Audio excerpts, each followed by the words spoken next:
भी ईश्वर की चाय सस्ती बिकती और कभी तो उधार वाले ग्राहक बिना पैसे दिए ही चाय पी जाते थे। तो कभी कोई मजबूर भूखा प्यासा इंसान आ जाता तो ईश्वर उन्हें भी चाय पिला देता।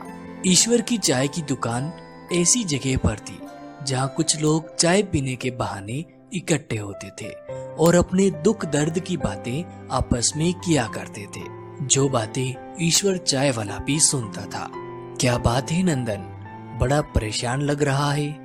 हाँ, माँ थोड़ी बीमार है और उनके इलाज के लिए मेरे पास पैसे भी नहीं है। क्या बताऊं, अब मेरा भी मुश्किल से घर चल रहा है। जरा चाय वाले भाई से पूछकर देखो, शायद कुछ मदद मिल जाए।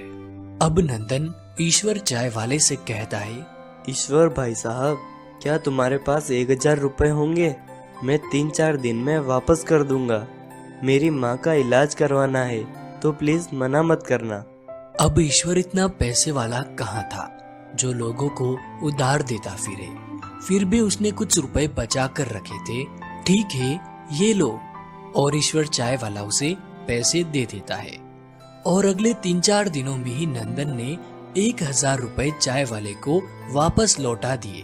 अब ईश्वर पैसे लेकर अपने जेब में रखने ही वाला था कि तभी वहाँ पर एक और आदमी आ जाता है। ईश्वर भाई साहब, महेश बता रहा था कि आपने नंदन को 1000 रुपए की मदद की थी।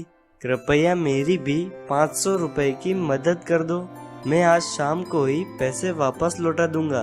अब ईश्वर ने उसे परेशानी में समझा देख 500 रुपए दे दिए और उस आदमी ने उसी दिन शाम को सच में 500 रुपए वापस लौटा दिए। धन्यवाद ईश्वर भाई साहब। अच्छा, मैं चलता हूँ। अब थोड़ी ही देर में एक वृद्ध आदमी ईश्वर की दुकान पर आता है। बेटा, नंदन ने मुझे तुम्हारे पास भेजा है। मुझे मेरी दवाइयों के लिए 1200 रुपए की आवश्यकता है। जैसे ही मेरा बेटा मुझे पैसे भेजता है, मैं तुरंत तुम्हें वापस कर दूंगा। चाचा जी, मैंने तो नंदन की यूं ही मदद कर दी थी।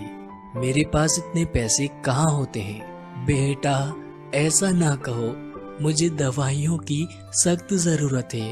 तुम मना मत करो। आप मेरे पिता समान हैं, इसलिए ये लीजिए 1200 रुपए। इन्हें आप रखिए और दवाइयाँ ले लेना। अब उस वृद्ध व्यक्ति ने पैसे लिए और चला गया। ईश्वर को अब थोड़ा डर भी था कि कहीं उसके पैसे डूब ना जाए, मगर अगले 4-5 दिनों में ही वह वृद्ध व्यक्ति आता है और ईश्वर को 500-500 रुपए के 3 नोट देता है। ईश्वर नोट को गिनकर बोलता है, चाचा जी, ये तो 1500 रुपए है। आप तो 1200 रुपए लेकर गए थे ना। ये लीजिए 300 रुपए वापस। नहीं नहीं बेटा, तुमने मेरी समय पर मदद कर दी, ये पैसे तुम्हारे हैं, तुम रख लो। नहीं चाचा जी, मैं नहीं रख सकता। अरे रख लो भाई, मुझे कभी और जरूरत पड़ सकती है। ठीक है, आप कहते हैं तो मैं रख लेता हूँ। अब धीरे धीरे लोगों को पता चलता गया कि ईश्वर चाय वाला पैसे देकर लोगों की मदद करता है। तो जिनको पैसों की जरूरत होती वो ईश्वर से पैसे उधार मांगने चले आते।